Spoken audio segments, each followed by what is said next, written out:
Olá, bem-vindos todos e todas a um canal onde você encontra mais saúde interna do que imagina existir.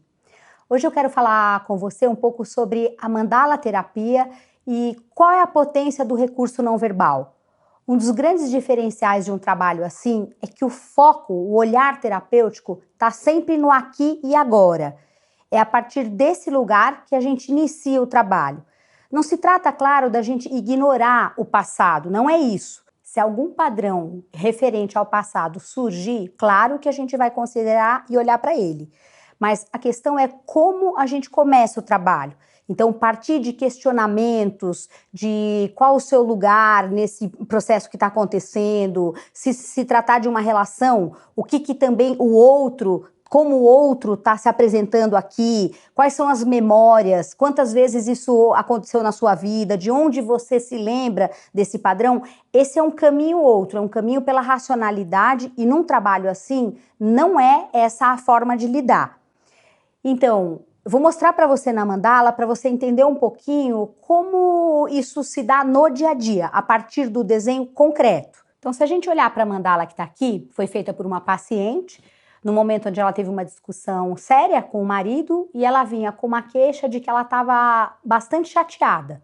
Não exatamente pela discussão em si, mas pela forma que ele tinha trazido, tinha feito uma colocação e que pela primeira vez ela tinha sentido mesmo que ele tinha ficado realmente aborrecido com a forma dela agir. Bom, ela entra um pouco nisso, fecha os olhos, traz em cor e forma. No primeiro momento, a pessoa só olha para a mandala e vai dizendo o que ela vê. E vai, nesse momento, também trazendo associações, o que ela percebe, o que vai surgindo.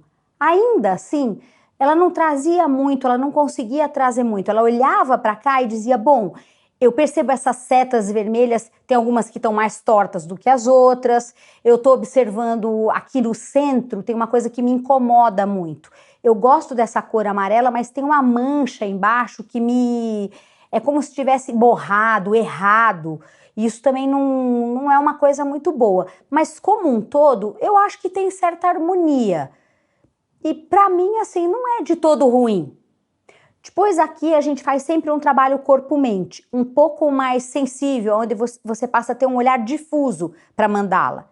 Nesse momento, ela traz uma percepção bem diferente, assim, né? Quando a gente vai para o corpo, as coisas mudam um pouco de ponto de vista.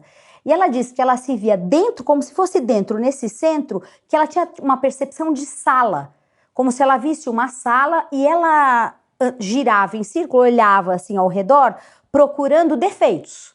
Então, se tivesse alguma coisa errada na parede, como se ela estivesse olhando para tudo aquilo que não está ok. Voltando um pouco dessa experiência corpo-mente, ela me diz que ela, observando essa atitude dela interna de buscar os defeitos, ela fala para mim, Miriam, eu vou me dando conta que eu faço isso com tudo. Até quando eu venho, por exemplo, para a sessão, eu presto atenção que roupa você está usando, se tem lencinho de papel. É como se eu olhasse e buscasse algumas imperfeições. Quando eu encontro umas 2 ou 3, eu relaxo e aí, por exemplo, a gente começa a sessão. Então, foi estranho perceber no desenho que eu tenho como um radar ligado em qualquer situação. Não é uma coisa por mal, eu busco aonde tem alguma coisa errada. E se eu achar, eu fico bem. Bom, da conversa que ela tinha tido com o parceiro, o ponto era exatamente esse. Ele dizia, olha, é muito difícil conversar com você, você está sempre nesse lugar de que eu não te vejo, eu não te escuto, e isso não é real. Então, eu não sei mais como fazer, porque eu não acerto. E ela me dizia, não é isso, eu só estava aquele dia encontrando algumas dessas imperfeições. Se eu acho que tem alguma coisa errada, duas, três coisas erradas, tá bom. Então, olha que coisa séria, primeiro, né? A pessoa entra nela um pouco nessa imagem, tá procurando os defeitos da própria mandala e se dá conta que ela faz assim. Então, ela não tá falando exatamente do outro, ela tá falando dela. Né, esse lugar de segurança que ela precisa ter o que ela julga, obviamente, como imperfeição, e a partir daí isso tranquiliza. Então, nesse momento, já é bastante a mandala. Da onde isso vem, como vem? Se a gente precisar aprofundar essa percepção, a primeira coisa é ela se dar conta que ela faz assim, mais ainda, o impacto que isso causa no outro. Para ela, como é um hábito, pode até ser um vício, a gente vai ver ainda, para ela não faz diferença nenhuma. Só que ela começa a se dar conta que isso afasta as pessoas, falando sobre o marido, irrita profundamente, né? E ela não tinha consciência de que age dessa forma. Então, se em algum momento o próprio self encontrar, self enquanto estrutura interna, né? Esse inconsciente mais profundo, achar que ela precisa mergulhar ainda mais fundo, a próxima mandala certamente trará esse padrão. E claro, além do que ela fala, tem aqui todas as indicações da mandala. Para quem estuda cor, forma, movimento, tem sim algumas indicações do lá e então, lá atrás, onde certamente esse padrão foi estruturado. Mas não necessariamente esse vai ser o caminho que o self vai constituir para que ela se dê conta e mude a atitude. Como não é pela via racional, pode ser que ela faça um processo de mudança, de tomada de consciência de outro modo. E eu trouxe também uma segunda mandala para a gente deixar bem claro que, independente do trabalho, partir sempre do aqui e agora, quando a própria mandala, dentro da terapia, traz um padrão que necessariamente vai remeter ao passado, ele já está claro. Então vamos olhar. Quando você olha para essa imagem, é uma imagem um pouco estranha, traz no mínimo um estranhamento, a gente não sabe muito o que é. O paciente tem 32 anos, partia de um sentimento de profunda solidão e foi essa a imagem que ele trouxe. Quando ele olhava cores, formas, ele me dizia, tem uma mistura um pouco para mim, um pouco bicho, um pouco gente. É alguma coisa que, não sei, não é exatamente desconfortável. Quando eu olho para os olhos da mandala, eu penso que tem alguma coisa feminina, eu acho mais feminino para mim. E é alguma coisa que me chama a atenção. E o que está na frente, ele chamou na frente essas cores, outras o que ele chamou mais de bicho, né? Ele disse, me dá uma sensação de certo estranhamento. Mas eu não sei muito o que isso tem a ver com a minha tristeza.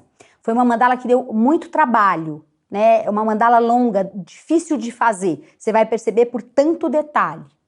Bom, depois a gente fazer um pouquinho um aquietamento, se entra um pouco na imagem, ele vai dizendo que primeiro, quando ele começa a realmente respirar, né, e perceber a imagem mais na relação corpo-mente, ele sente sim uma tristeza e em dado momento, pelos olhos, quando ele entra realmente nos olhos, ele tem por um instante, é como se ele ouvisse a voz da própria mãe. E ele diz, eu ouço como a minha mãe cantava para mim quando eu era pequeno, mas é uma memória, Miriam, absurda. Eu nunca não penso nisso, isso está fora de contexto. E ele disse que trouxe nitidamente, assim, como se fosse a voz da mãe cantando para ele dormir. Bom, ele volta de novo, quando eu digo volta, a gente sai da experiência corpo-mente, né, e a gente conversa um pouco sobre isso, e ele começa então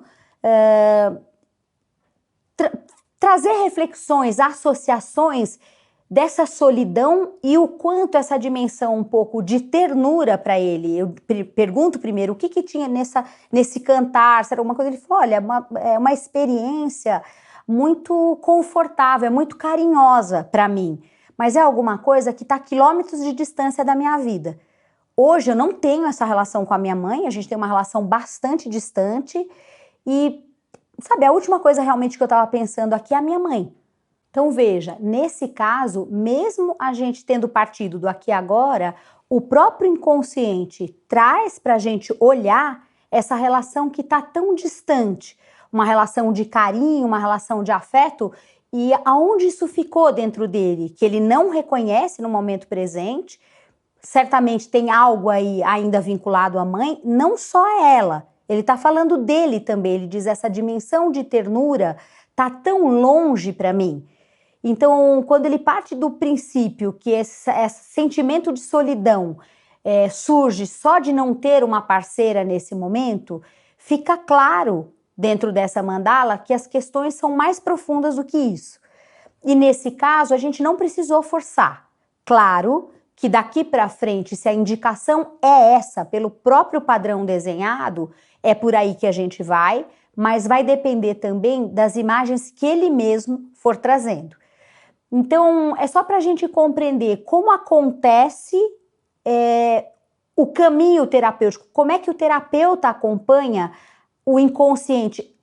Qual é a dica? A mandala vai funcionar sempre como uma bússola. Ela orienta um pouco por onde você vai, mas nem sempre é num caminho de racionalidade. Então, se você quiser saber um pouco mais, se você quer trocar um pouco e tem também uma experiência com esse recurso, escreve aqui pra gente. Um grande abraço e até mais!